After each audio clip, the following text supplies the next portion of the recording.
Olá, boa noite! Como vocês estão? Sejam muito bem-vindos, bem-vindas à nossa live.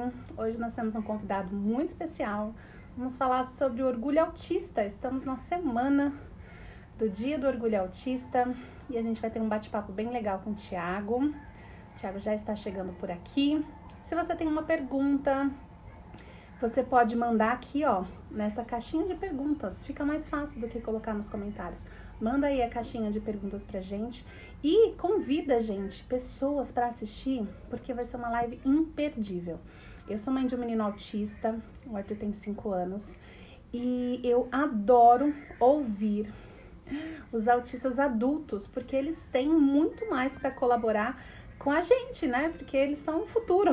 Então, hoje a gente vai ter esse bate-papo muito legal. Chama as mamães de autistas, que é muito, muito importante as mamães de autistas estarem aqui nesse bate-papo, tá? Manda sua perguntinha e já vou convidar então o nosso convidado de hoje. Ele é o Thiago e ele é do Introvertendo, um podcast que é muito legal. Se você não conhece Introvertendo, gente, vocês precisam conhecer. Tudo sobre autismo falado, né, por adultos, autistas adultos. Tem lá todos os assuntos e eu sempre que eu preciso saber alguma coisa, eu vou lá dar uma consultada. E eu vou convidar agora o Thiago. Seguimos, gente, em aquele negócio home office que eu acho que muitas mães vêm vivendo, né? Então, pode ser que apareça por aqui um menininho bagunçando tudo, causando. Boa noite, Thiago. Olá, Amanda, boa noite. Consegue me ouvir bem? Tô te ouvindo. Tá Então, ótimo. muito bom, muito bom. Seja bem-vindo. Eu vi que você já estava se arrumando, passou perfume. Eu só coloquei um filtro. Não, eu geralmente gosto de preparar com uma certa antecedência. Previsibilidade, né? Bem típico do autismo. Muito legal, Thiago. Seja muito bem-vindo. Estou muito feliz que você aceitou o convite. Sou fã do Introvertendo. E essa semana que a gente vai falar um pouquinho sobre o orgulho autista. Queria saber de você, né? Porque hoje eu tenho um filho autista de 5 anos que não consegue me dizer o que é o orgulho autista. É uma criança ainda, então a gente precisa ouvir os adultos, né? Os autistas adultos. E para a gente é muito importante você ter aceitado o convite. Ah, o prazer é todo meu. Prazer é todo meu. E já que você falou, né, do Introvertendo, então quem não conhece, nós somos um podcast sobre autismo, né, feito por autistas. A Amanda, inclusive, apareceu em um episódio 99, Mães de Autistas. E é um prazer falar sobre a questão do orgulho autista, explicar um pouco, porque é um termo tão popularizado, né, nessa época agora do ano, só que muita gente não explica o que é o tal do orgulho autista. E é uma pergunta muito mais difícil do que realmente parece, assim. E já posso começar? Já entrar com o assunto? A gente já pode mandar ver? Calma, eu queria que você contasse um pouquinho de você primeiro, né? Para o pessoal conhecer. Como que foi, você recebeu o diagnóstico, com que idade? Fala um pouquinhozinho como foi sua infância, né? Adolescência até a fase adulta. Conta aí um pouquinho pra gente, que é isso aí a gente quer muito saber. Uhum. Eu recebi o diagnóstico de autismo com 19 anos, então foi um diagnóstico tardio.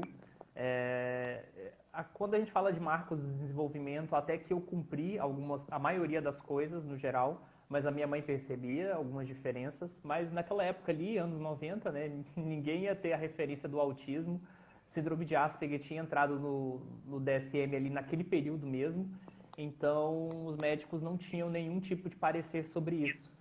E aí eu tive algumas dificuldades no período escolar, tive também algumas dificuldades de adaptação até o final do ensino médio, e foram essas coisas que acabaram me levando ao diagnóstico de autismo. Desde então, né, de 2015 para cá, fui diagnosticado com autismo e posso dizer que minha vida está 100% melhor. É uma coisa que eu sempre falo, que o diagnóstico de autismo foi um divisor, né, de águas na minha vida.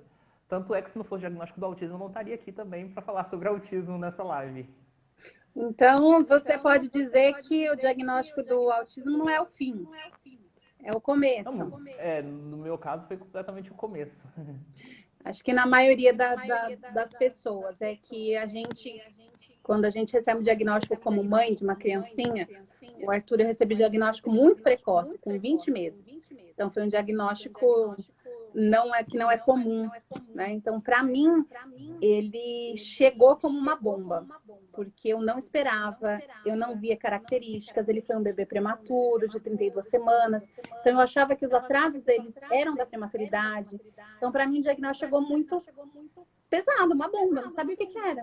Aí eu tive que descobrir o que que era, até conseguir descobrir que não, o diagnóstico é o começo, é onde você sabe agora como ajudar o meu filho. Então, assim, a partir do diagnóstico, a gente, no começo, quando a gente recebe o diagnóstico, a gente acha que, ah, meu Deus, é o fim. E aí depois você fala, não, é o começo, agora eu consigo ajudar o meu filho, agora ele vai fazer terapias, agora eu consigo entender o porquê que ele tem os atrasos. E fica, eu falo que fica tudo muito mais fácil quando a gente recebe o diagnóstico. Então, vamos lá, Thiago, fala um pouquinho, vê por onde você quer começar, se você quer falar um pouquinho sobre a neurodiversidade, você que manda, tá aí nas suas mãos. Quando a gente fala, quer dizer, acho que as pessoas que acompanham o Introvertendo sabem que a maioria dos temas, quando eu começo a explicar, eu sempre gosto de voltar na história do autismo, porque para mim, em relação à maioria das coisas que a gente acompanha, seja coisas relacionadas ao desenvolver do autismo no Brasil, os próprios conflitos que a gente tem dentro da comunidade, muita coisa pode ser respondida em relação à história do autismo. E para falar de orgulho autista, eu queria voltar um pouquinho, assim, para aquilo que a gente entendia como autismo até décadas atrás, né? Porque até a década de 70, a noção corrente sobre o autismo, tanto por parte de profissionais quanto na mídia popular, era de que o autismo era causado pela frieza das mães e dos pais, né? Eu acho que muita gente aqui já deve ter ouvido falar, por exemplo, da expressão mãe geladeira. Então era um jugo muito pesado que era exercido sobre as mães e os pais, que o estigmatizavam dentro da sociedade. E aí, mais ou menos na década de 70, quando alguns pesquisadores que também eram familiares de autistas, como o Bernard Rimland, começam ali a falar que o autismo era uma questão biológica, isso aliviou muito esse fardo, né, digamos assim, essa sensação de culpa que se tinha sobre os familiares de autistas. Mas até a década de 90, a gente começa a ver um outro cenário. O que acontece, né? Os pais, os familiares e até alguns pesquisadores identificando que o autismo era algo do nascimento, então começou a se pensar, então vamos curar o autismo, vamos combater o autismo, vamos derrotar o autismo, né?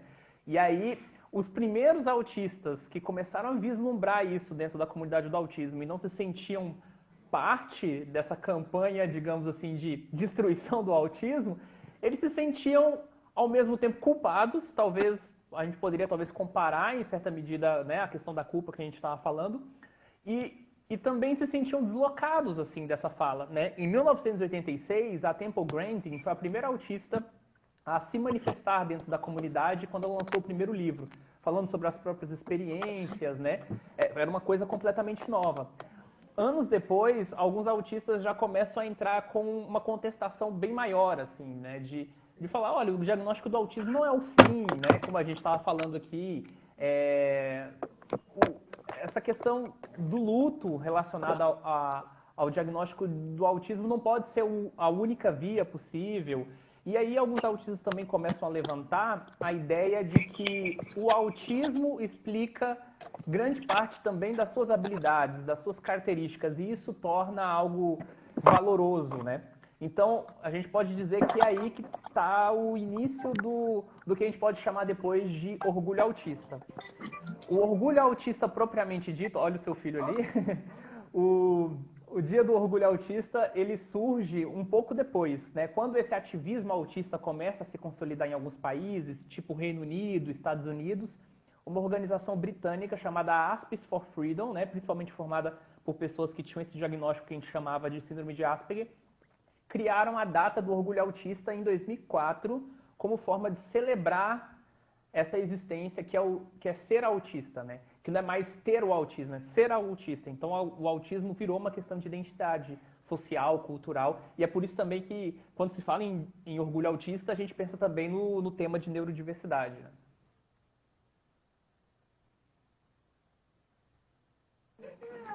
Essa parte da história é muito importante porque ela trouxe umas coisas, né?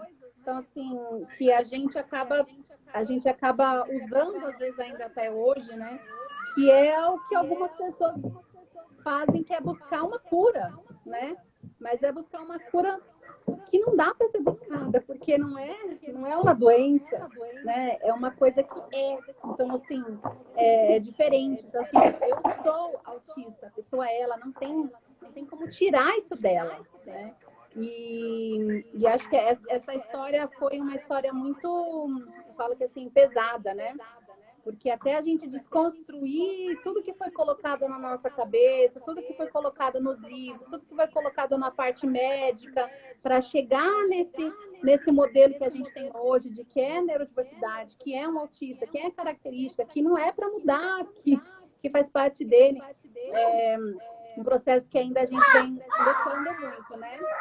Continua Sim, aí, eu penso que ainda é um tema de atualidade, na verdade, porque essa discussão sobre, é, sobre a questão, não necessariamente a cura do autismo, mas a gente pensar essa questão de simplesmente aceitação e simplesmente, ou uma busca por uma cura. A gente tem dois cenários. A gente tem um cenário de que existem autistas, e na verdade todos os autistas precisam de algum tipo de suporte ao longo da vida, né? Independentemente se é leve, se é severo, e aqui usando essas duas expressões, mesmo sabendo que elas não são precisas, mas pelo menos só para efeitos das pessoas entenderem, né? Então, todos os autistas precisam de algum nível de suporte. Essa discussão sobre a cura do autismo, por exemplo, que se tinha nessa época, era muito pensando assim no seguinte: tá, nós temos os autistas que precisam de suporte e tem a vislumbração da cura do autismo. Uma eventual cura do autismo não ia beneficiar ninguém que está nesse momento da história. Seria algo para, sei lá, daqui a 50, 70, 100 anos.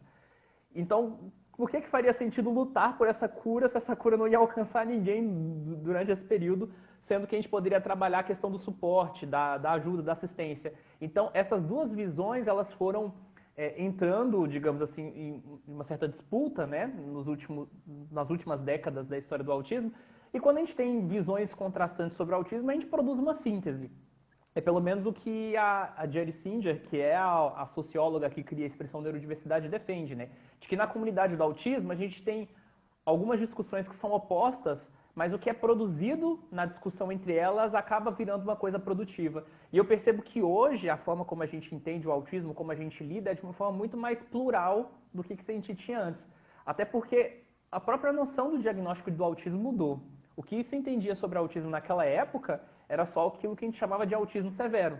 Hoje a gente tem a noção de transtorno do espectro do autismo, que abrange uma série de existências do autismo, que se eu tivesse 26 anos em 1990, talvez teria passado despercebido, não teria sido diagnosticado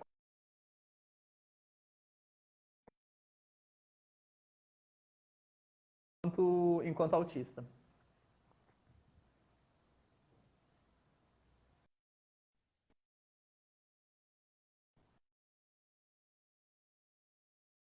Travou?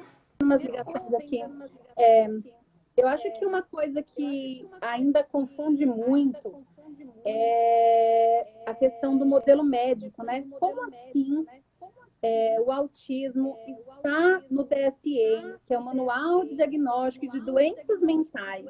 Como assim ele é um CID, mas ele não é uma doença, né? Ele não tem uma cura, como assim tem tratamento, e é um tratamento médico, mas faz parte da pessoa, da característica, as pessoas não querem mudar. Então, eu acho que essa complexidade mesmo de entender que faz com que as pessoas realmente falem, mas como assim? Vocês querem ou não querem? É para tratar ou não é para tratar? Tem CID, é considerado uma deficiência.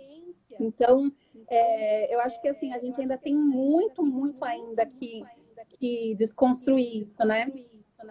Então, aí a gente tem duas questões que são relacionadas, mas ao mesmo tempo elas são diferentes. Primeira coisa, CID não tem só doença, né? Então, as pessoas que não compreendem isso talvez teriam um pouco de dificuldade, mas o CID não traz só doenças, né? São várias questões relacionadas à saúde que não necessariamente são doenças.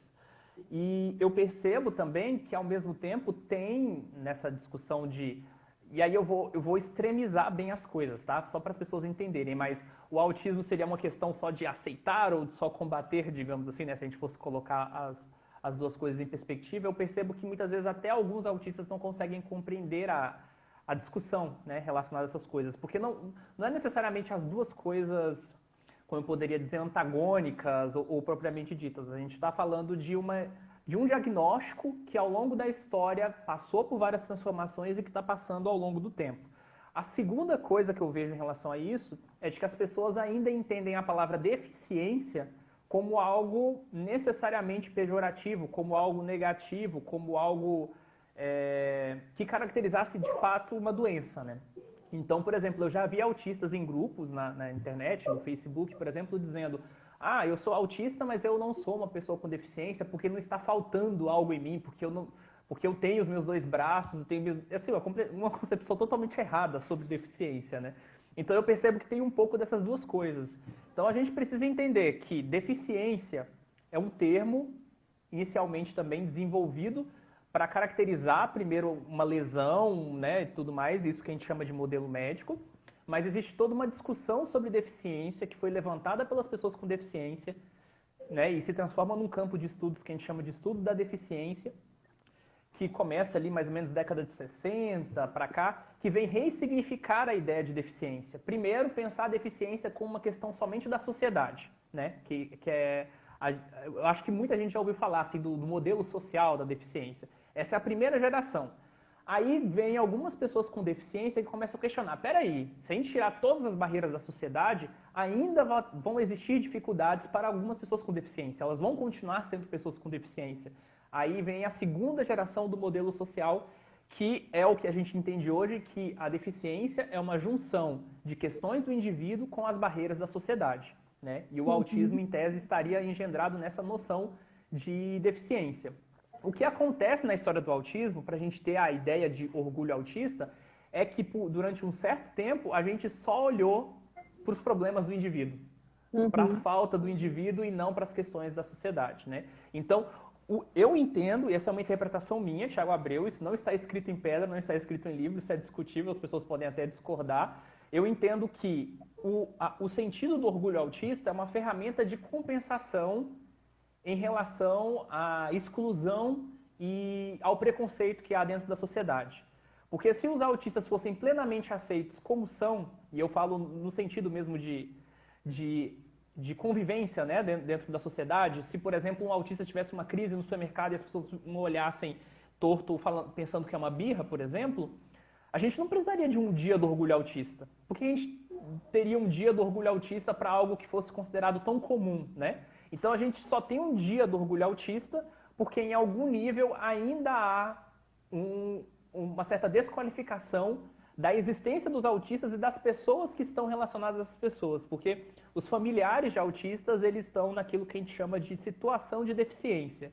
Eles não são as pessoas com deficiência, mas eles experimentam algumas consequências sociais da deficiência. Por exemplo, tem muito caso, acho que você, né, como mãe, vai falar com muito mais propriedade do que eu, mas tem muitos familiares que quando tem, né, uma mãe ou um pai e tem um filho autista, muitas vezes os amigos mais próximos, mais íntimos, que caminharam a vida toda com esse casal, começam a se afastar por causa do filho que tem uma deficiência. Isso é muito comum, assim, que vai passando os anos, essa família vai ficando socialmente mais isolada. Essa é uma consequência daquilo que a gente chamaria de situação de deficiência, né? É uma consequência do próprio termo que a gente usa, capacitismo. A ausência de política pública. Então, tudo isso, essa família experimenta junto com a pessoa com deficiência, é claro que em um nível diferente. Então, o Dia do Orgulho Autista, eu acho que vem um pouco disso para levantar a autoestima tanto das pessoas que se reconhecem enquanto autistas, como essa identidade social e cultural, e também para mudar a percepção de tragédia do autismo, né, que estava muito forte ali na década de 90 e nos anos 2000 ainda mais, né, quando começou aquela conversa de que o autismo poderia ser causado por uma série de coisas, e até hoje, né, tem aquele discurso, porque o autismo ele é causado por agrotóxico, por vacina e etc. E a gente até hoje lutando para desconstruir isso, né? Essa questão que você falou do familiar, eu não tenho, por exemplo, uma deficiência, mas eu vivo na pele o preconceito, eu sinto na pele a discriminação, o constrangimento. É, as pessoas, elas não sabem sobre deficiência. Então, assim, as pessoas não sabem sobre autismo. Não, não é só sobre autismo. As pessoas não sabem o básico sobre deficiência. Então, e eu também não sabia. Eu falo assim, tudo bem, né? Eu até 3 anos atrás não sabia nada. Só que agora não dá mais para não saber. Né? Se você tem uma empresa, se você tem um negócio, se você trabalha, se você é um profissional de qualquer área, seja lá qual for, você precisa se capacitar para atender e entender essas pessoas. Não dá para você usar termos capacitistas, não dá, porque assim, a gente precisa evoluir. Né? Eu falo assim, eu não cresci com ninguém na minha sala de aula, desde a primeira série até a faculdade. Eu nunca tive um colega com deficiência na sala de aula. Então, assim, a minha mãe nunca sentou para mim e falou, é assim, assim, assim. A gente nem tinha essa experiência na escola, a gente não tinha ninguém que conversasse isso com a gente. Então, assim, nós somos uma geração, né? Eu sou mais velha que você. Então, assim, eu sou uma geração de adultos que não sabem. E agora é uma geração extremamente atrasada que precisa se capacitar. Então, assim, mas eu não sei. Então, agora você não tem mais desculpa, porque as leis estão aí, as leis precisam ser cumpridas, e uma vez que a lei é publicada no Diário Oficial, você precisa cumprir, independente de. Se você não sabe, então a gente vive muito isso na pele, né? Então eu falo assim, eu sou a voz do meu filho. As pessoas alguns ainda acham, eles falam assim, mas o autismo é só uma diferença. Então, depende. Eu falo Então, assim, não é só uma isso, diferença, né? E isso tem uma discussão dentro até aquilo que a gente fala do ativismo autista, porque que acontece? A gente teve duas vertentes, né? Poderia dizer assim. A gente tem o ativismo autista histórico, como esse que eu estou falando, né? Que começa a contestar e começa a ter uma noção popular de autismo, que eu poderia dizer assim, na cultura popular, em que o autismo virou uma questão, como eu poderia dizer, uma questão cultural no sentido de produção cultural. Eu vou tentar ser mais específico sobre isso, tá? No sentido de que o autismo, uma parte do autismo, que a gente chamaria exatamente da síndrome de Asperger, começou a ser reconhecida em séries, filmes, etc., a partir da década de 2000, como uma coisa que talvez representasse muito aquele período, assim. Porque, por exemplo, na década de 2000 é que a gente tem a virada do nerd. O nerd, até a década de 90, era um termo extremamente pejorativo. Eu, na escola, eu lembro quando eu estudava de ser nerd, era um negócio que era considerado horrível. No final da década de 2000, ser nerd já era uma coisa, assim, cool, sabe? Divertida, legal. Então, a ascensão da síndrome de Asperger coincidiu com esse período. Então, o que acontece? Justamente com essa vertente popular do autismo, né, digamos assim, relacionada à síndrome de Asperger, começou a se consolidar a ideia de que o autismo, principalmente a síndrome de Asperger, era somente uma diferença e não uma deficiência. Enquanto os ativistas autistas defendiam que o autismo é uma diferença e é uma deficiência. Mas aí, ao longo da história, a gente começa a ter um debate de que os autistas, eles consideram que o autismo é uma diferença e não uma deficiência. E aí construiu esse mito dentro da discussão da comunidade do autismo, como se o autismo ser uma diferença e uma deficiência fossem coisas antagônicas. E, na verdade, elas fazem parte, né, uma das outras. Tanto é que, para efeitos legais, o autismo é reconhecido como uma deficiência. E outra coisa também que a gente está começando a enxergar agora, de alguns anos para cá, é que o autismo levíssimo, não é nem o leve, é o levíssimo, né? Que eu poderia dizer assim, de autistas que têm uma autonomia significativa, mesmo esse autismo, ele necessita de suporte, precisa de apoio. Se você mudar o seu contexto de uma forma muito radical, esse autista pode ter uma dificuldade muito grande de adaptação. A gente está num país, por exemplo, como o Brasil, que é muito desigual. Então, se vamos supor que esse autista perde a sua fonte de emprego, sua fonte de renda, e aí isso compromete a sua assistência profissional, isso vai comprometer a sua autonomia, e aí em um ano a vida dele pode radicalmente mudar para outro estado. Então, mesmo o autismo levíssimo, ele precisa ainda dessa compreensão, né, em certa medida. E eu vejo que essa noção de que o autismo é somente uma diferença, não é uma deficiência, está começando a ser mais questionada pelos próprios autistas. Eu poderia lembrar que quando eu fui diagnosticado lá em 2015, eu lembro que esse discurso era bem mais forte na comunidade. Hoje em dia eu vejo mais gente contestando isso, e ainda bem, porque na prática isso acaba sendo de serviço, né, para a comunidade. Porque acabam que esses levíssimos, que a gente sabe que não tem nada de leve, eles ficam sem tratamento, né? Então, assim, a gente vê, hoje a gente tem, não sei a quantidade, mas a gente sabe que a quantidade de autistas que se suicidam, né, é muito alta. E a gente sabe que é por falta de tratamento. Quando o autista não é tratado, ele desenvolve ansiedade, depressão, até outros transtornos, né, borderline, esquizofrenia, eles desenvolvem por falta de tratamento mesmo. E também por discriminação, né, dentro da sociedade, porque se esse autista não tem uma rede de suporte, ele fica mais vulnerável ao bullying, à discriminação, e isso acaba levando uma ansiedade social significativa, né? E A tudo gente isso... tem aí, a gente tem isso mais concreto, né, de alguns anos para cá, e é uma coisa muito importante, assim, a gente só discute isso também no Setembro Amarelo, né? Passou o Setembro Amarelo, parece que a vida dos autistas está tudo ótimo. Aí no Setembro Amarelo a gente fala de novo de depressão, suicídio. Então realmente é um negócio complexo. A gente, assim, eu desde que eu recebi o diagnóstico, que eu venho estudando, eu falo que realmente é uma deficiência. Pode ser, porque tem os níveis que as pessoas às vezes não conseguem entender, né? Que assim, não é só o severo, não é porque o meu filho fala, porque ele dá risada, porque ele compreende algumas coisas que ele não precisa de suporte. Né? Aqui eu falo assim, diferente não é só uma diferença, pelo menos aqui não, que tem deficiência, que tem atraso cognitivo. Né? Além do autismo, tem uma questão de entendimento. Ainda não, por exemplo, eu não sei se o Arthur tem deficiência intelectual. A gente ainda não fez os testes, não chegamos nessa fase, mas assim, aqui tem epilepsia, né? Tem as comorbidades, agora tem. Então que é uma é um comorbidade bem comum, né? conjunto Inclusive a epilepsia. bem comum. E as mães assim, é autismo leve, ele fala, mas tem transtorno de processamento sensorial que dependendo da criança é muito difícil, é muito pesado, precisa exigir muito tratamento. Então, a gente nunca pode falar assim, então é só uma diferença. Não, por isso que foi considerado uma deficiência, porque a gente precisa também do atendimento prioritário, de algumas leis.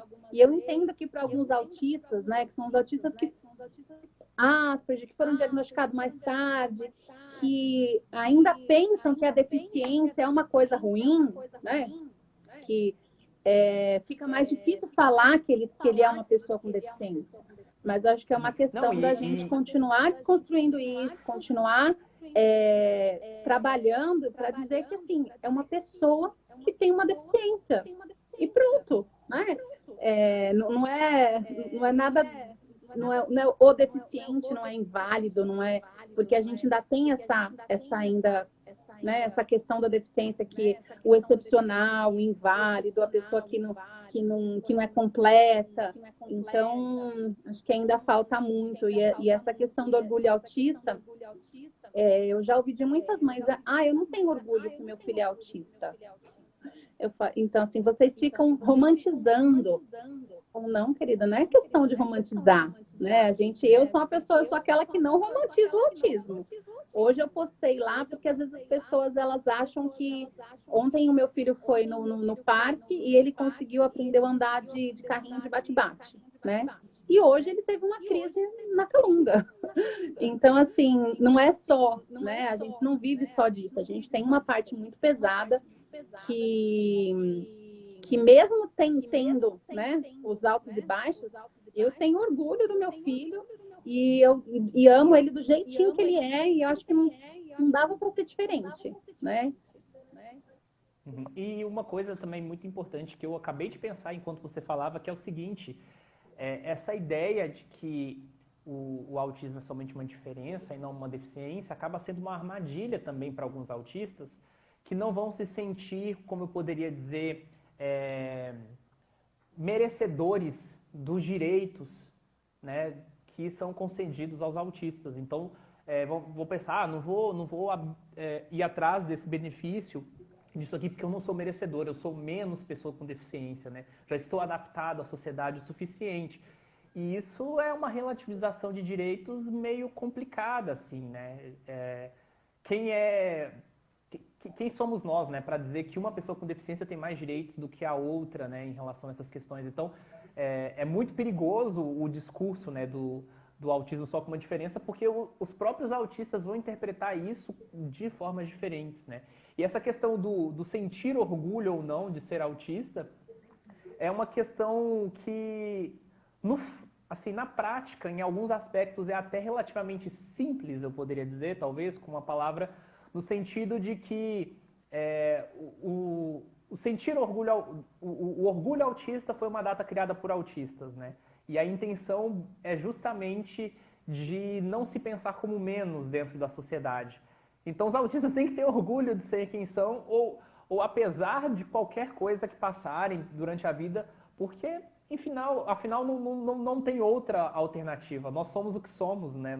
Não tem o que mudar, assim, diante daquilo que a gente vive. Então, para que ficar se negando? Para que ficar, né, se rejeitando? E a ideia do orgulho autista também tem uma certa relação com, até né, que a gente está no mês do orgulho LGBT, por exemplo, que segue mais ou menos a mesma lógica. Para que você vai passar a sua vida inteira lutando contra você mesmo?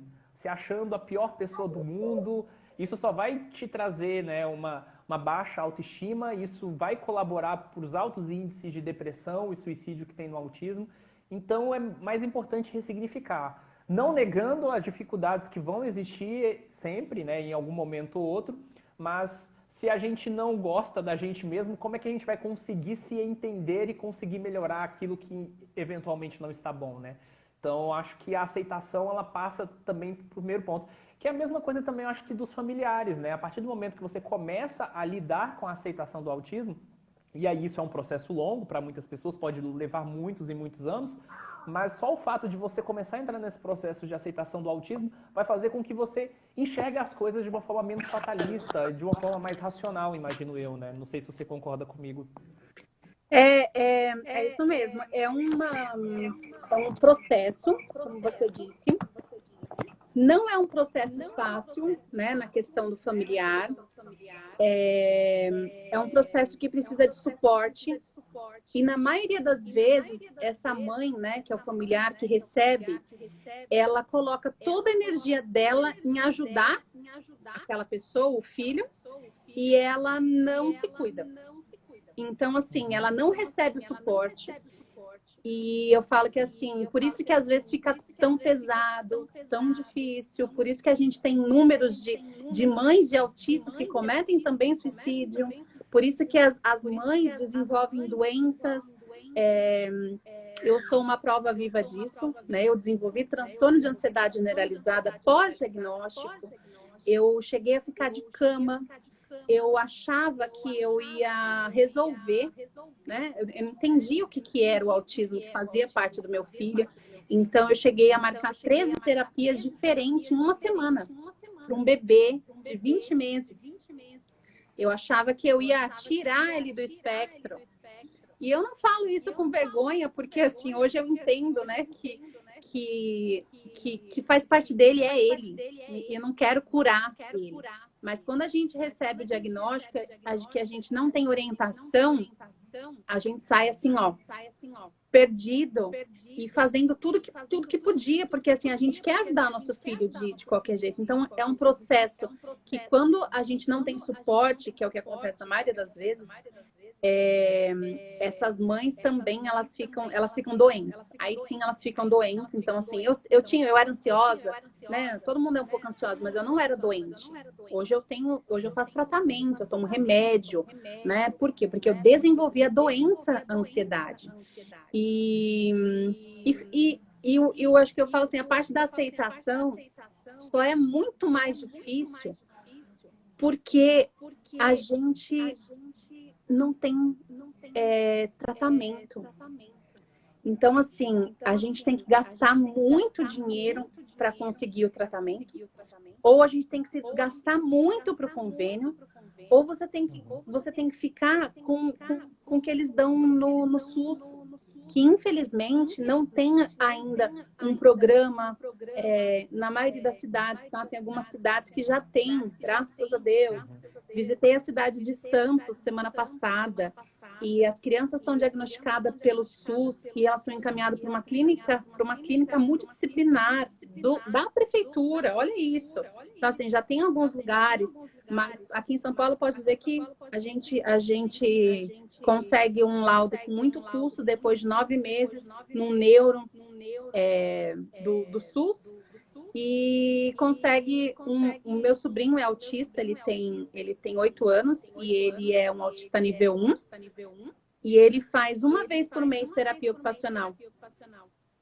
Esse é o tratamento oferecido para ele. Uma criança de 8 anos que tem inúmeras dificuldades, que precisaria de um apoio muito maior. Então, acho que a questão da aceitação não é nem porque a gente quer, não é porque assim, a gente não quer o nosso filho, eu não quero um filho autista, é porque é tão pesado, tão difícil você conseguir tratamento, você conseguir ajudar o seu filho, que isso deixa a gente muito mal. Então, quando eu falo que a gente sofre, que a gente chora, eu não chorava porque eu tinha um filho, porque meu filho era autista, eu chorava porque eu não tinha dinheiro para pagar o tratamento para ele. Então, e às vezes as mães também são muito julgadas, né? Quando a gente fala, os próprios autistas, alguns autistas adultos falam, não, como assim? Vocês choraram porque eu sou assim? A gente fala, não, fica tranquilo, a gente ama o nosso filho do jeitinho que ele é. Obrigada, filho. Porque aí, nesse caso, tem a literalidade do autismo também, sabe? Eu acho que uma das coisas mais desafiadoras a se pensar do autismo, e isso, na verdade, eu acho que reflete muito a forma como nós vivemos em sociedade, é que quando a gente fala sobre autismo, a gente tem trajetórias de vidas totalmente diferentes. O seu contato com o autismo foi totalmente diferente do meu contato com o autismo. Então, se a gente colocar essas duas coisas em perspectiva, às vezes é muito difícil para as pessoas encararem que nós estamos falando sobre a mesma condição, né? Porque eu até já falei isso no Introvertendo, em uns episódios recentes, que como é que a gente pode dialogar sobre o autismo duas pessoas, sendo que um conheceu o autismo a partir de si mesmo, aos 17 anos, morando numa grande capital, lendo na internet, e outro sendo uma mãe periférica que tem seus 30 anos e que teve ali seu primeiro contato com o autismo de uma forma muito diferente, fora da internet, e a sua única rede de apoio é uma associação local. Então são formas de ter contato com o autismo totalmente diferentes. E isso, em certa medida, empobrece a possibilidade da gente conseguir dialogar melhor sobre as coisas. Isso enriquece a forma como a gente pode entender o autismo, porque o Brasil é um país muito grande, porque as formas como a gente entende o autismo é muito grande, mas a discussão propriamente dita entre essas duas pessoas pode ser não, geralmente é muito difícil, né? Eu estou falando de duas situações extremas, mas que não são necessariamente incomuns. Então, eu entendo que o que a gente está vivendo mais recentemente agora, de Dia do Orgulho Autista, etc., são cenários mais harmoniosos do que se tinha antes, sabe? Eu ainda sou muito, muito positivo, assim, em relação a essas coisas. Mas ainda é um desafio. Quando a gente fala sobre autismo, a gente tem que especificar de qual autismo a gente está falando. Vocês do Introvertendo são muito bacanas nesse sentido de entender esse lado também, né? Esse lado da família, esse lado da mãe que acabou de receber o diagnóstico. Então, vocês Introvertendo, assim, gente, se você tem um filho autista, tem aqui alguns comentários aqui, vocês precisam seguir esses meninos, tá? Porque aqui é informação de qualidade, né? Aqui são esses meninos do Introvertendo, eles são informação de qualidade, são adultos conscientes que não vão, por exemplo, tratar com diferença uma mãe que realmente está sofrendo porque recebeu o diagnóstico do filho, porque eles realmente entendem essa diferença dessa, a gente chama de interseccionalidade, né?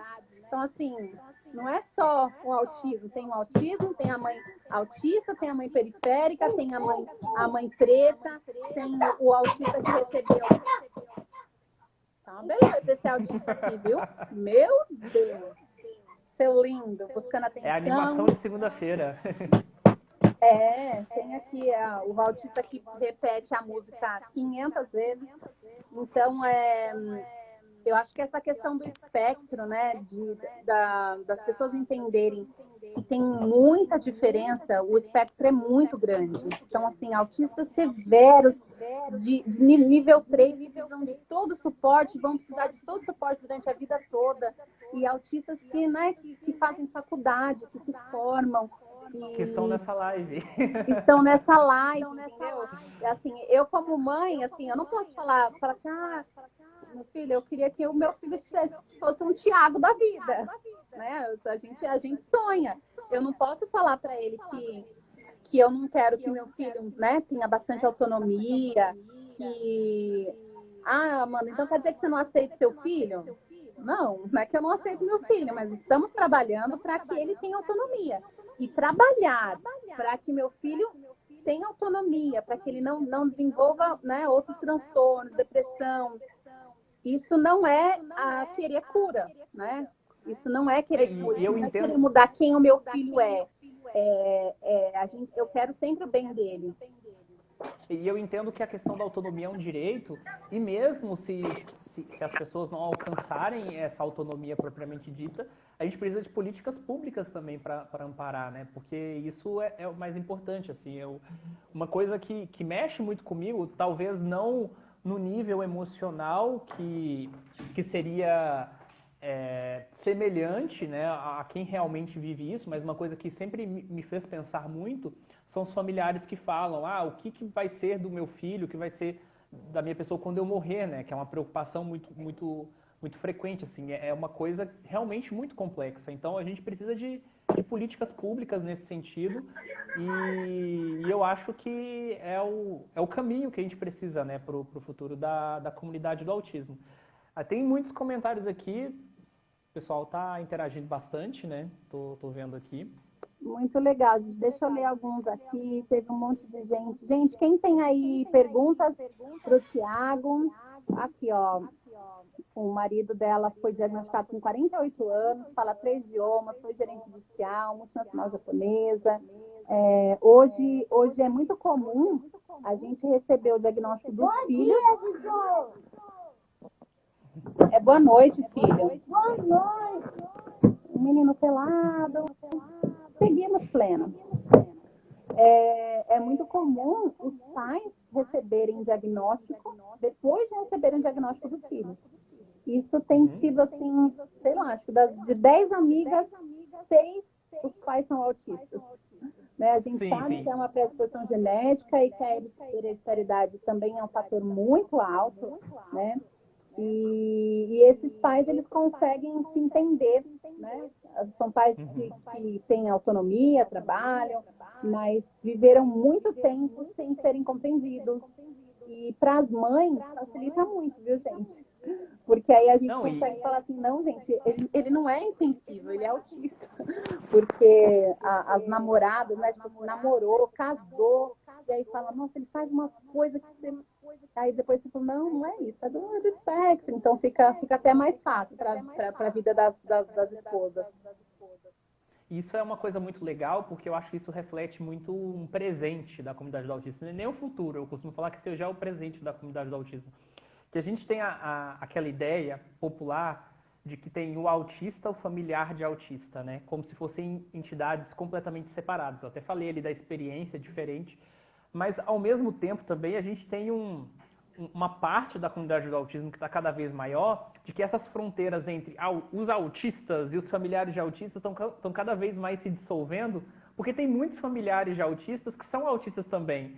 Então a gente tem os autistas que têm uma forma muito rígida de pensar e conceber as coisas, e alguns familiares que também têm essa forma rígida, e na verdade é todo mundo autista, né, na prática. Então, às vezes, também a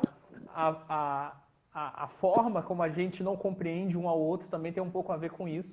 E eu acho que isso é muito interessante também, porque isso permite uma maior compreensão, né? dos efeitos do diagnóstico tardio, né?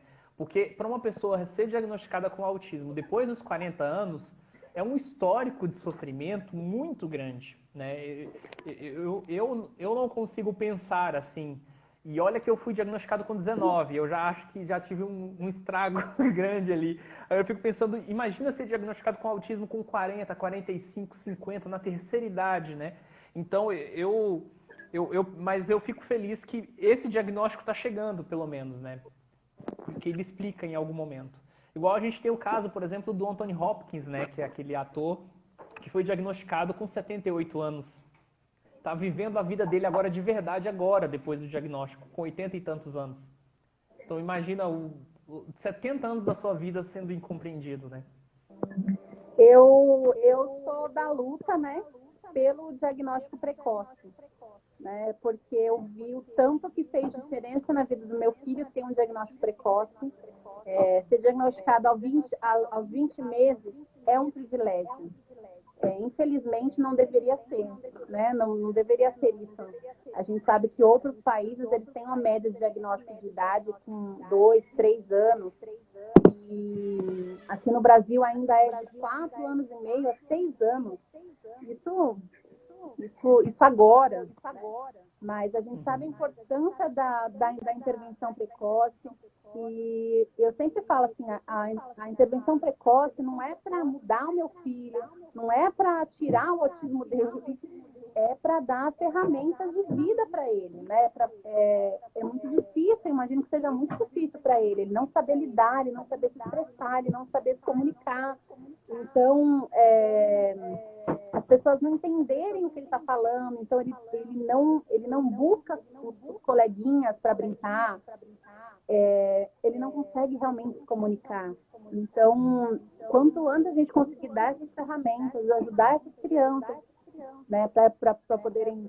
A gente sabe do potencial, né? Eu acredito no potencial do meu filho, mas a intervenção precoce é importantíssima para que essa criança não chegue na idade adolescente, adulto, com doenças, né? Doenças e transtornos mentais que a gente sabe que é bem possível de adquirir por falta de tratamento. Então, hoje a minha luta, além da acessibilidade, né? Se você chegou aqui através do Instagram do Introvertendo, eu sou mãe de um menino autista, depois de passar discriminação e constrangimento em um hotel e num laboratório. E na escola do meu filho, a gente criou a Incluir Treinamentos para capacitar profissionais para a inclusão de autistas na sociedade. Então, assim, você falou de políticas públicas, e quando a gente fala de política pública, dá até uma dor, assim, no coração, porque falta muito, gente. Se você não é autista, se você está aqui, vocês não têm noção do que falta de política pública. Tanto para você falar, Amanda, mas está cheio de lei, né? Tem a lei Berenice Viana, tem a lei Romeu Mion, tem a lei brasileira da inclusão, mas infelizmente essas leis hoje elas não são cumpridas. E é uma luta muito, muito grande para a gente conseguir escola, para a gente conseguir ser incluída em todos os meios. Então, assim, a conscientização, eu falo que quanto mais eu falo, mais a gente tem que falar, né? Sim, sim. E você tocou num ponto muito importante, que na verdade daria uma live inteira, então vou tentar ser o mais breve, que é a questão da intervenção precoce, porque eu percebo que muita gente não compreende muito bem o quanto que é avanço, na verdade, quando a gente fala de intervenção precoce. Porque na história, né, do movimento das pessoas com deficiência, principalmente quando a gente fala de deficiência intelectual, por exemplo, o que se tinha antes era manicômio, era institucionalização. A intervenção precoce, a assistência profissional desde o início da infância vem exatamente na função de garantir uma vida digna para as pessoas com alguma deficiência que demanda um grande suporte, para que essas pessoas tenham, não sejam vistas necessariamente como como eu poderia dizer, eu estou tentando achar as palavras mais adequadas, mas que sejam realmente vistas como indivíduos, né? Dotados de direitos e de uma cidadania para exercer dentro da sociedade. E quem se interessa muito sobre esse tema tem um livro muito bom que fala exatamente sobre a importância da intervenção precoce em um trecho, que é o Longe da Árvore, do Andrew Solomon, que ele entrevista várias pessoas com deficiência e várias famílias, né, e de várias deficiências. Tem um capítulo que fala sobre nanismo, tem outro capítulo que fala sobre síndrome de Down, tem outro que fala sobre a comunidade surda, tem outro que fala sobre autismo. E aí, principalmente quando fala de síndrome de Down e autismo, ele vai mostrando como ao longo da história o quanto que a questão da intervenção precoce foi um avanço para a garantia de direitos e para a cidadania, né, dentro das pessoas, dentro da sociedade. Senão a gente estaria dentro de uma lógica manicomial até hoje, né, dentro da sociedade. Então, às vezes, eu tenho a impressão que as pessoas às vezes confundem um pouco a questão da intervenção precoce com simplesmente uma questão de medicalização ou com uma questão de cura. Não é exatamente isso. A questão da intervenção precoce é muito mais sofisticada do que se supõe ser. Você está no mudo. Tem um comentário aqui que eu queria que você comentasse. Não posso mergulhar de uma desordem que me causou problemas na vida. Isso tá onde?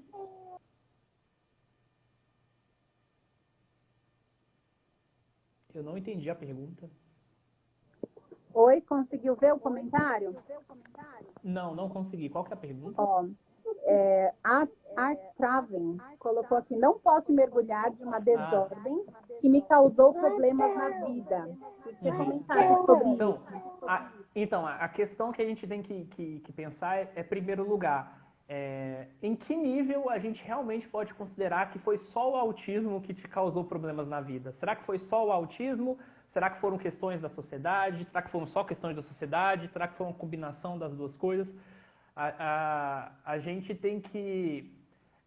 eu acho que é muito importante a gente ter uma consciência de que existem questões do autismo que são referencialmente ligadas a prejuízos, mas se a gente só pensar o autismo como algo que nos impede de ter alguma coisa, a gente pode entrar num clima de ressentimento, poderia dizer em certa medida, que não vai nos levar a um avanço de fato na vida. Então a gente precisa fazer essa divisão, assim. Mas eu não posso também, ao mesmo tempo, invalidar esse sentimento, que é um sentimento real, né?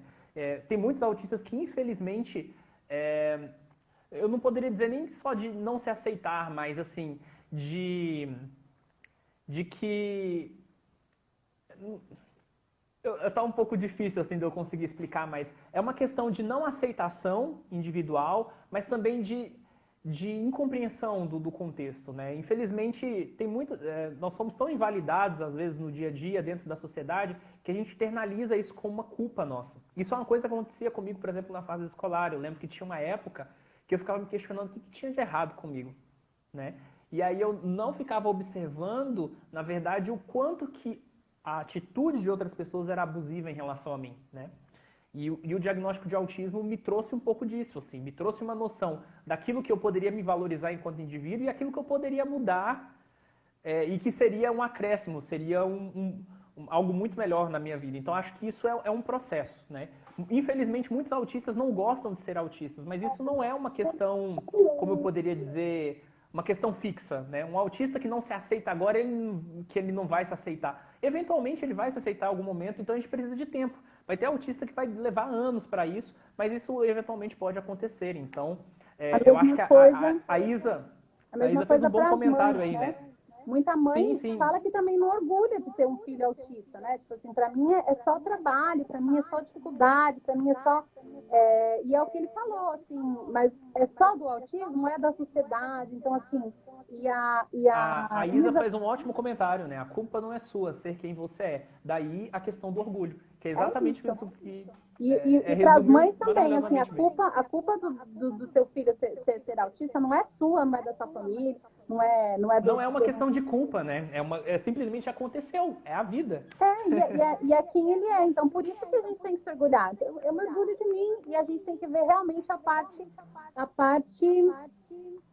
boa que todo mundo tem, né? Sim. Então, e eu acho que aí, nesse cenário, o que a gente pode pegar como lição é que a gente precisa ter paciência no sentido de respeitar o processo das pessoas, né? Nem todo mundo vai se aceitar enquanto autista tão imediatamente e a gente precisa estar aqui para acolher as pessoas dentro dos seus processos, né? Eu acho que ao longo aí dos meus 6 anos, né, que eu tenho o diagnóstico oficial de autismo, eu passei por altos e baixos. Eu tive alguns momentos que eu ficava pensando, poxa, é horrível ser autista. Teve outros momentos que ser autista para mim era a melhor coisa do mundo. E a gente vai vivendo, porque a vida é assim, né? A gente não vai viver um momento de plenitude o tempo todo, ou momentos de baixa o tempo todo. Então, Então, aqui, eu ó, acho que a gente precisa, mais do que tudo, é pro acolhimento e paciência. Arte Traven, sinta-se acolhido e tudo bem você não se orgulhar, isso faz parte de um processo, né? Você não é obrigado a sair, eu amo. A gente entende que não é assim, que não é fácil, a gente não romantiza. E o Dia do Orgulho Autista justamente não é para romantizar, não. Não é para dizer. É para reconhecer, né? É para reconhecer A singularidade. Meu Deus, eu fui mostrar ele cantando Tem uma inglês, ele pergunta, tem uma pergunta que eu queria responder rapidamente. Eu sei que está perto do final já, Pode mas lá. aqui, você acha que a aceitação passa pelo processo de diagnóstico precoce e assim a construção de um melhor autoconhecimento? Não necessariamente, porque a questão do diagnóstico precoce envolve muitas vezes alguns casos que o próprio autista não sabe que foi diagnosticado com autismo porque o diagnóstico foi muito inicial. Então tudo depende de como a família vai comunicar para essa pessoa a questão do diagnóstico. Mas eu entendo que se os autistas tivessem um diagnóstico mais cedo, por exemplo, como o caso de mim, com certeza muitas coisas que eu teria passado não teriam ocorrido, assim, ou pelo menos a sensação de culpa. Então acho que isso permitiria sim um melhor autoconhecimento, né? Mas isso depende muito, no caso de um diagnóstico precoce, de como os pais vão lidar com essa informação em relação ao próprio filho, né? Porque tem alguns familiares que não contam para os seus filhos que eles foram diagnosticados com autismo, ou só contam bem mais tarde, né? E isso é um problema também.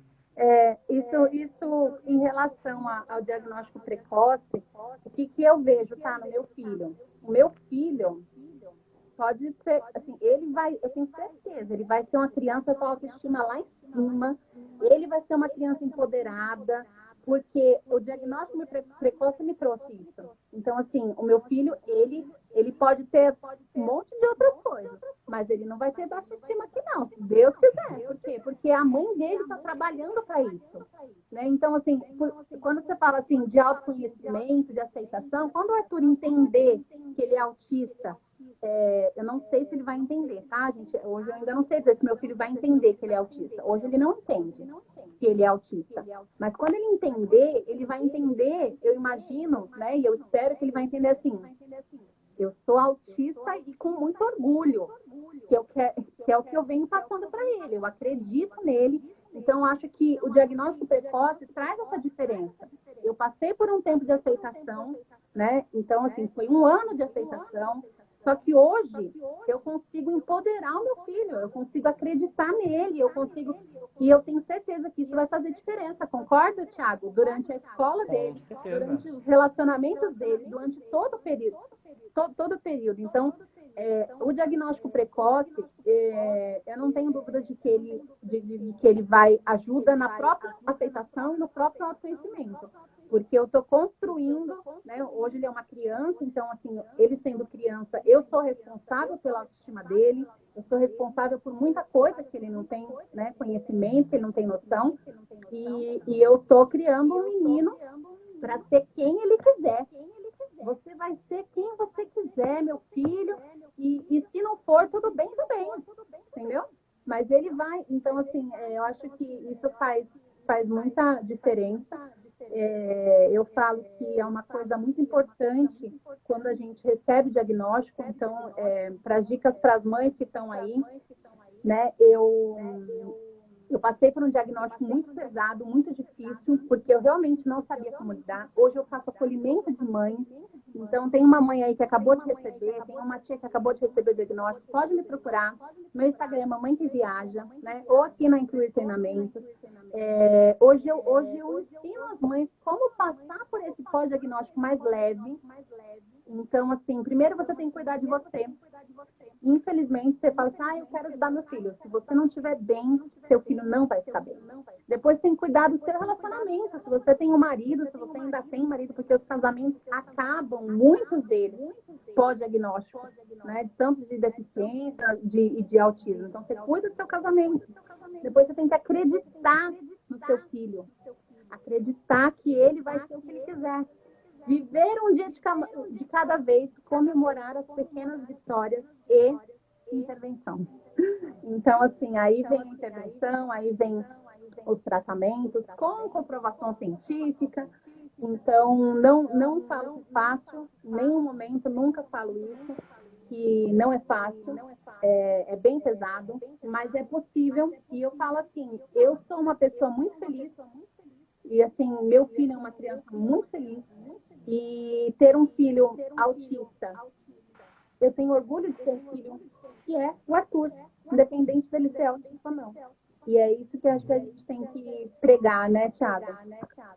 Sim, sim, com certeza. Eu tô aqui, Amanda, confesso, um pouco surpreso, porque eu sei que o Instagram, ele caía depois de 1 hora. Agora acabou a restrição? Meu filho, se quiser, vai 3 horas aqui. A gente só não vai 3 horas, porque depois o povo não assiste. Então, é uma hora e pouquinho. É legal, também mas não cai, não.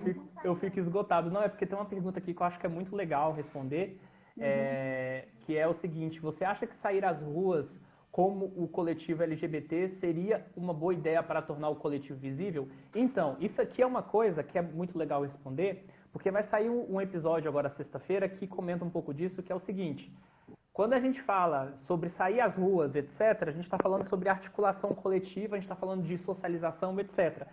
Muitos autistas não vão tolerar um tipo de ambiente muito coletivo que tenha essa movimentação, então não é para todo mundo. É claro que isso não é de não querer, tem muitos autistas que querem, né, propriamente dito, mas não vão conseguir estar dentro desse contexto. Então, talvez a gente precisaria de outras formas de articulação, né? Mas eu acho que eu ficaria muito feliz, né, algum dia, se a gente tivesse uma causa tão grande, tão relevante, que os autistas também participassem em massa, andando pela rua e etc. Eu acho que em algum momento a gente pode conseguir isso. Só que a gente precisa fazer isso de alguma forma acessível. E operacionalizar isso no meio da rua é muito difícil. Aqui seria com muito abafador, Não, inclusive, e uma crise. Então, acho que as ruas aqui... Mas a gente pode fazer isso na internet, a gente pode fazer isso, né, de outras formas, porque o sair para a rua é desafiador, né? Aqui é desafiador. Mas é importante. Inclusive, eu recomendo bastante um episódio do Introvertendo, que a gente lançou em 2020, chamado Autistas em Protestos e Manifestações, que a gente fala exatamente sobre essas movimentações coletivas, sobre esses ambientes sensorialmente, de entender a função, a regra. Eu acho que é uma coisa muito legal para a gente pensar o ativismo propriamente dito, né? Então, acho que é uma recomendação legal. O que eu falo? Nós, como mãe, né, mãe de pessoa com deficiência, né, você como autista, o que a gente tem que lutar? Qual que é a nossa luta? Diversidade. Nós temos que lutar pela diversidade. A deficiência faz parte da diversidade humana. Não existe a possibilidade de eu, como mãe de uma criança com deficiência, não aceitar o filho de outra mãe que é homossexual. Como assim, gente? É quase a mesma coisa, nós somos uma minoria. Então, assim, a nossa luta... Infelizmente, a gente vai chegar aí o dia do orgulho LGBT daqui a uma semana, 2 semanas, e a gente vai ver esse tipo de coisa, né? Espero que menos, assim, na verdade. A gente vai lançar um episódio agora sexta, né, que é o Autistas LGBTQIA+, que a gente fez em 2020, mas a gente tirou do catálogo pela privacidade das fontes que a gente entrevistou. E a gente vai compartilhar um pouco disso, porque dentro do Introvertendo mesmo a gente tem, né, pessoas que se identificam como bissexuais, homossexuais, etc. E isso faz parte, né, da comunidade do autismo. Nós somos parte da comunidade do autismo. E assim, faz parte da diversidade humana. Então, assim, a deficiência, a pessoa preta, nós somos diversos. Então, assim, nós somos minorias, né? Então, não são as pessoas, né, que as pessoas consideram normais, né? Nós somos parte da minoria. E só que as pessoas não entendem que todo mundo é diverso, né? Então, assim, é isso que a gente precisa levar. Tipo, a neurodiversidade, né? todo mundo é diverso, todo mundo é diferente do Exatamente. outro. Neurodiversidade não é sobre indivíduos, é sobre o coletivo, né? Quando a gente É fala sobre... sobre neurodiversidade, é sobre compreensão de que a nossa sociedade é formada por pessoas diferentes. E essas pessoas diferentes, né? Esse coletivo é neurodiverso. O autista é neurodiverso, a mãe de autista é neurodiverso, todo mundo é neurodiverso. Agora, se você faz parte de uma minoria, a gente chama de neurodivergente, né? Inclusive. Mas isso é uma outra discussão, isso aí vale para outra. Numa outra. Mas, assim, a diversidade faz parte. E, nossa, Thiago, estou muito, muito feliz com esse papo. Eu fico pensando assim, gente, depois você tem uma queda, assim, de tanta... Como é que é para você essa questão de falar tanto, conversar? Você tem alguma coisa depois de sobrecarregar, por exemplo? Curiosidade. Em alguns contextos, por exemplo, uma coisa que me cansa às vezes são reuniões muito longas, lives também é uma coisa que me deixa esgotado, é uma coisa que eu gosto de fazer, mas ao mesmo tempo me deixa muito cansado. Pontualmente é isso. Na interação do dia a dia, né, se for com uma pessoa diretamente, até que não tanto, né? Mas se eu estou num ambiente que tem muita gente, é muita coisa para prestar atenção, então isso é mais desafiador, né? Ai, gente, eu ficaria horas conversando com você, Thiago, porque eu falo que, assim, a gente, querendo ou não, gente, a gente imagina, né? Não vou dizer para você, ai, como é que vai ser meu filho? Eu vivo só o presente. Não, eu foco no presente, mas de vez em quando eu dou uma viajada, depois eu volto de novo, porque a gente não sabe como é que vai ser o futuro. Mas a gente quer que o nosso filho, né? Thiago da vida. Não posso mentir. Mas eu me sinto um pouco pressionado quando eu ouço isso em algum nível. Não é, Thiago, mas é porque assim, não tem como eu estaria mentindo se eu falasse, não, eu quero que meu filho não saiba se comunicar o resto da vida. Não, a gente quer. Então é mais ou menos isso. E a gente entende vocês, autistas adultos, vocês conseguem dizer pra gente o que o nosso filho ainda não consegue. Isso é muito importante, né? Ou quando o nosso filho não é oralizado, né? Não consegue expressar. Então, isso é muito bacana. Muito, muito, muito obrigada pela oportunidade. Essa live vai ficar salva. Então, assim, se você quiser saber mais informações, entra lá no Introvertendo, que são, nossa, pessoal, uma galera muito, muito bacana. Aqui a Isa falou, não tem expectativas depositadas em exemplos de outros autistas. Eu sei, Isa. A gente até queria, viu? Mas no fundo eu não vou mentir, não. A gente é um processo. É um processo. Eu ainda estou no processo, viu? Eu não estou evoluída, não, viu? Aliás, eu queria agradecer assim, pelo convite, dizer que eu fiquei muito honrado para falar sobre esse assunto, que é um assunto que, agora pensando bem, eu nunca tinha falado numa live, etc. É um assunto novo, assim, né, entre aspas. A gente até tem um episódio que eu não participei na época, mas vale a gente falar sobre isso de novo algum dia. E a live, né, tá salva no Instagram, mas eu também vou botar no YouTube. E até quem tiver assistido no YouTube eventualmente, eu queria até pedir desculpas, porque eu tenho estado meio ausente do YouTube, eu estou num período complicado da minha vida, final de semestre do mestrado, eu prometi lançar vídeo, não lancei. Então, assim, vou tentar fazer algumas coisas, mas ainda está um pouco difícil. A gente tem que se dar o tempo, né, de pouco a pouco. Tamo junto. Meu YouTube está lá meio abandonado, mas estamos aqui. Hoje a gente vai fazer uma série de posts, né?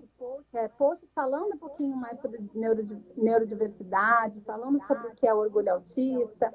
Então, a Incluir Treinamento, a gente não fala só de autismo de criancinha, né?